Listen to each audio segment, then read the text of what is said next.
Manchester United didn't just lose the game. They lost control. Their structure crumbled, their confidence collapsed, and Old Trafford felt uncertain, almost fragile. Then, without fanfare, without promises, a calm figure stepped forward. There was no revolution, no dramatic speeches, just one idea: restore balance. And in a few matches, something changed. No dramatic press conferences, no bold statements, no promises of revolution, just responsibility. So the question is, what did we really learn from Manchester United under Carrick? 1. Simplicity can be more powerful than revolution. The first thing we learned is that soccer doesn't always require drastic changes. Often, all it takes is structure. Under Carrick, Manchester United didn't suddenly transform into a team with spectacular attacking play. They didn't dominate every game with high ball possession, but something was different. The distance between lines became tighter. Defensive transitions no longer felt panicked. Midfielders no longer left dangerous gaps in front of the defenders. United looked more controlled. Not perfect, not extraordinary, but organized. And in modern soccer, organization is the foundation of stability.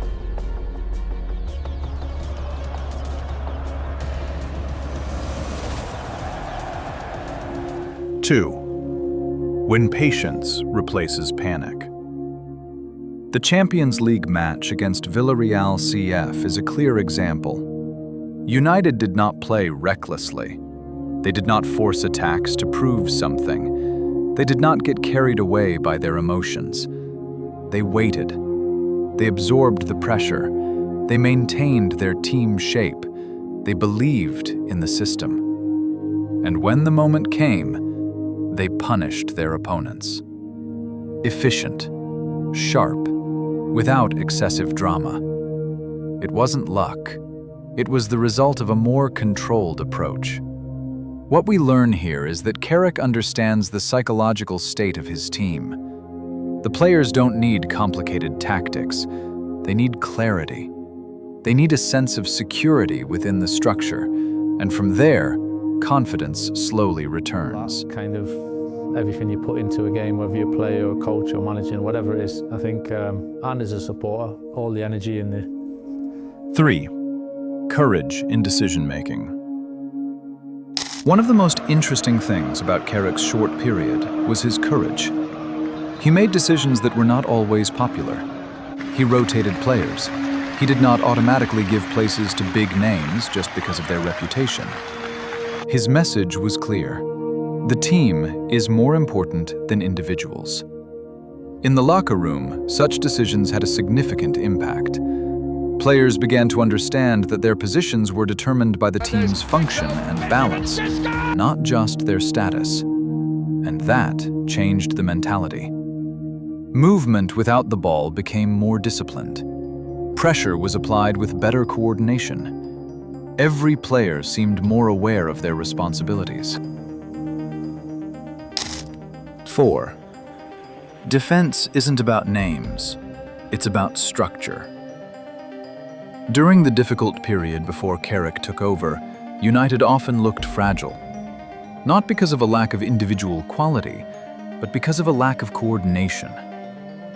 Under Carrick, the defense didn't become an impenetrable wall, but there was an important difference: cohesion. The defensive block was more organized. The distance between the back line and the midfield was better maintained. Negative transitions are quicker. It's not a change that's obvious to the casual observer, but for those who pay attention to the details, it's significant. And that's where we learn that in soccer, small details often determine big stability. The volleys in the way. Bruno Fernandes, Harry Maguire! 5. Leadership that doesn't need to shout. Perhaps the biggest lesson isn't about tactics. It's about leadership. Carrick never looked panicked on the sidelines. He didn't make dramatic gestures. He didn't try to steal the spotlight. He observed. He thought.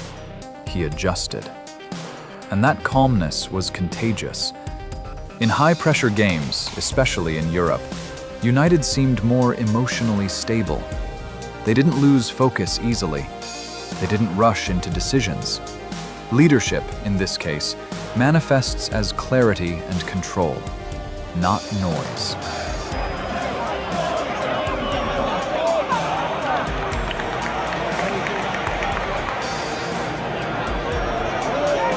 Six. Is this just a temporary effect? Of course, Carrick's period did not last long.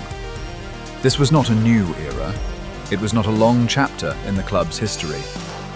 But in that short time, something was revealed. This squad was actually capable of playing with discipline. They were able to follow structure. They were able to appear more organized. This means that the previous problems may not have been solely about quality. Rather, it was about direction. Carrick didn't change the club's identity. He simply restored balance. He simplified roles. He emphasized the basics. Win duels. Hold your position. Make simple decisions correctly. And sometimes, simplicity is the foundation for a revival. 7. Lessons learned. So, what did we actually learn? We learned that Manchester United wasn't completely broken. They had lost their balance. We learned that structure can restore confidence. We learned that small changes in organization can have a big impact on performance. And perhaps most importantly, we learned that in moments of crisis, stability is often more valuable than sensation. Michael Carrick may not be the long-term solution, but in a period of uncertainty, he brings calm. He brings control. He brings foundation. And sometimes, before a team can rise high again, it must first learn to stand steadily. That is Carrick's brief legacy at Manchester United. Not noisy, not glamorous, but meaningful.